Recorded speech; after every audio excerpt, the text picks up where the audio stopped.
नमस्कार, मैं हूं हंसा वैष्णव और आप देख रहे हैं LNV टीवी न्यूज।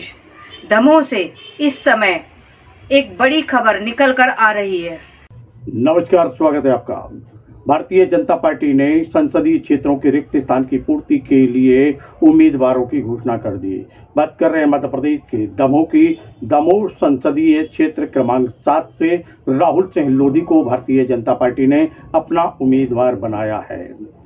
इसके पूर्व इस क्षेत्र से प्रतिनिधित्व कर रहे थे इस क्षेत्र का वह थे प्रहलाद सिंह पटेल। भारतीय जनता पार्टी के कद्दावर नेता प्रहलाद सिंह पटेल अब नरसिंहपुर क्षेत्र से विधायक हैं और भारतीय जनता पार्टी शासन में यानी मध्य प्रदेश सरकार में वह पंचायत ग्रामीण विकास मंत्री हैं। वह पूर्व में भारत सरकार में केंद्रीय राज्य मंत्री का दायित्व निभा रहे थे।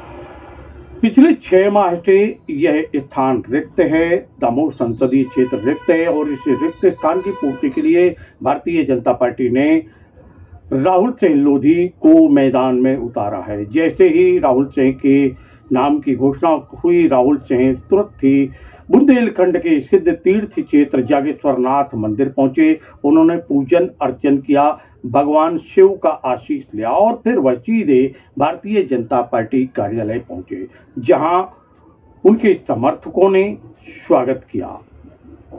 आतिशबाजी हुई और नारेबाजी हुई। इस अवसर पर महत्वपूर्ण बिंदु यह है कि भारतीय जनता पार्टी के जिले के अध्यक्ष, उपाध्यक्ष और अनेक नेता यहां पर नजर नहीं आ रहे थे।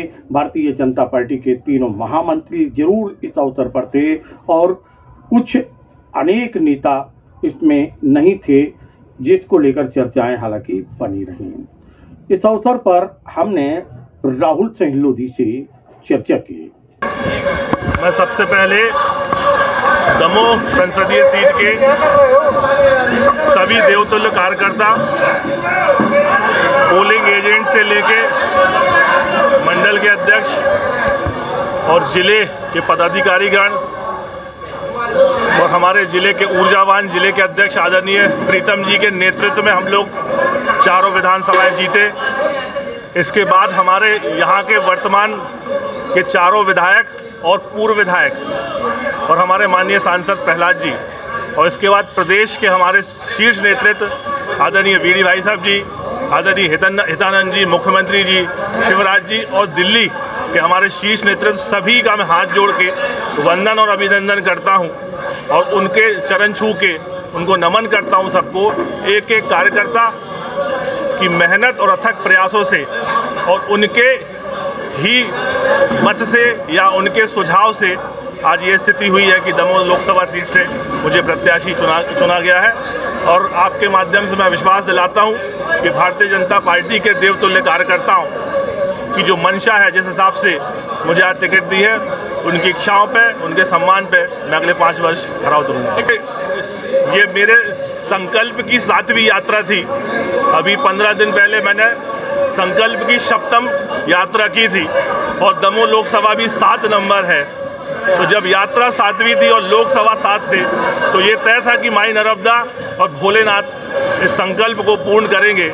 इसलिए जब 6 बजे प्रेस कॉन्फ्रेंस शुरू हुई तो हम सीधे उन्हीं के दरबार चले गए कि प्रभु तेरा तुझ पे अर्पण, जैसे तूने विधायक बनाया था अब सांसद के लिए अर्जी लगी तू पहुंचा दे दिल्ली। तो प्रभु ने ये कामना सुनी और जो भी हो सकेगा बांदकपुर के लिए पहले से भी हम करते रहे और आगे भी करते रहेंगे। और पूर्व में विधानसभा के चुनाव में कॉरिडोर बनने की जो घोषणा थी, उसको संकल्प के रूप में भारतीय जनता पार्टी की सरकार में हम लोग पूर्ण करेंगे।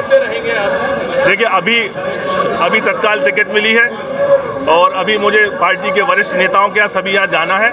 जैसे जैसे समय बढ़ेगा चीज़ें सामने आएंगी, अपन आपसे मिलते रहेंगे, चर्चा करेंगे। आप सभी का पुनः बहुत धन्यवाद। मैं हाथ जोड़ के मीडिया के साथियों का भी धन्यवाद करता हूं कि यहाँ तक पहुँचने में पिछले 5 वर्षों में आप लोगों की भी बहुत अहम भूमिका रही। एक बार पुनः गत चुनाव 3.5 लाख से अधिक भारतीय जनता पार्टी जीती थी। क्या स्थिति रहेगी इस बार की? अब की बार 400 पार का नारा है, तो मोदी जी के संकल्प को हम लोग पूरा करेंगे और भारतीय जनता पार्टी दमोह संसदीय सीट का पूरा मतलब 4 लाख से ऊपर अब ये तय करेंगे, कार्यकर्ता करेंगे और प्रचंड जीत होगी भारतीय जनता पार्टी की। और मोदी जी का नाम, मोदी जी के काम, उन्हीं को लेके हम अब जनता के बीच में जाएंगे। वहीं दूसरी ओर भारतीय जनता पार्टी के जिले के एक वरिष्ठ पदाधिकारी जो कि दायित्व में हैं, उनका एक ऑडियो वायरल हो रहा है, चर्चाओं में बना हुआ है, जिसको लेकर लगातार चर्चा हो रही है कि राहुल सिंह लोधी की टिकट की घोषणा के पश्चात अनेक असंतुष्ट भी हैं जो सामने नहीं आ रहे हैं, लेकिन वह यहाँ वहाँ बैठकर चर्चाएं जरूर कर रहे हैं। और चर्चा ये है कि जो ऑडियो है वह उस समय का है जब दो लोग आपस में बैठकर चर्चाएं कर रहे थे। चर्चाएं जो हुई उसमें कुछ बातें कैद हो गई और वो वायरल हो गया। क्या होता है क्या नहीं होता है ये आने वाला वक्त बताएगा। बताया जा रहा है कि भारतीय जनता पार्टी के वरिष्ठ नेता इस ऑडियो पर विचार कर रहे हैं।